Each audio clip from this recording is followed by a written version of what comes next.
Deserve ni Lord ang lahat ng papuri. Ako po si Father Fiel Pareha at ito po ang ating segment, ang Daily Devotion, kung saan tayo po ay magdarasal, magbabasa at magdidilay kasama ng salita ng Diyos sa buong taon. Manalangin tayo. Sa ngalan ng Ama, ng Anak at ng Espiritu Santo. Amen. Halina, banal na Espiritu, liwanagan mo ang aming puso at isip, nang maunawaan at may sa buhay namin ang iyong salita. Amen.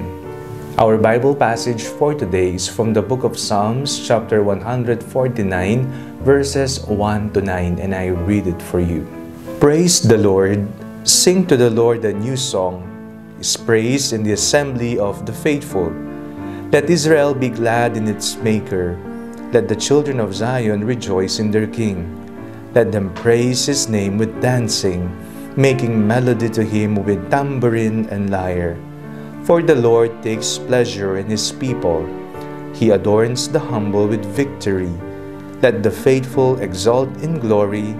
Let them sing for joy on their couches.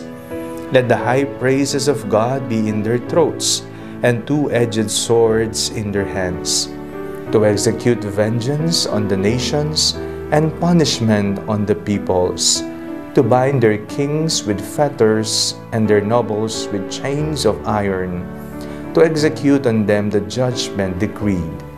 This is glory for all His faithful ones. Praise the Lord. Purihin ang Panginoon. Deserve ng Panginoon ang lahat ng papuri at pasasalamat mula sa atin. Ang ating Diyos ay isang tapat na Panginoon. Tapat sa bawat araw ng ating buhay. Hindi nagkulang, hindi nagpabaya. Lahat ng biyaya Kanyang ipinagkakaloob para sa ating ikabubuti. Lahat ng ating pangangailangan, ito man ay sa pagkain, tahanan, pananamit, at kung ano paman na kailangan natin, material man, espiritual, emosyonal o mental, ay Kanyang ipinagkakaloob. Kaya nga, masasabi nating, deserve ni Lord ang lahat ng papuri at pasasalamat.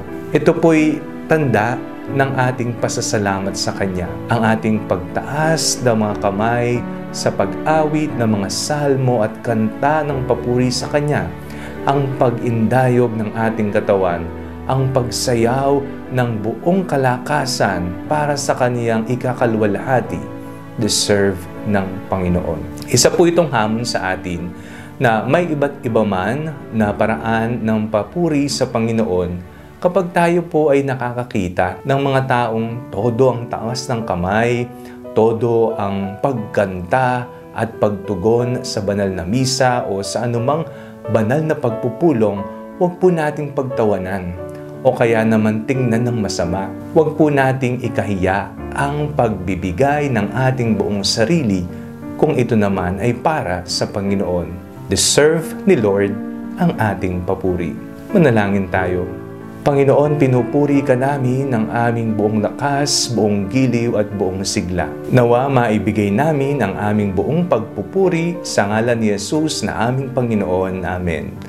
Sa ngalan ng Ama, ng Anak at ng Espiritu Santo. Amen. Huwag po ninyong kalimutang mag-like sa video ito, mag-comment po kayo and share it with your family and friends. Ang Panalangin Bago Matulog ay may sariling Facebook page na po. Huwag niyo pong kakalimutang mag-like o mag-follow dito, and do not forget to subscribe to our YouTube channel.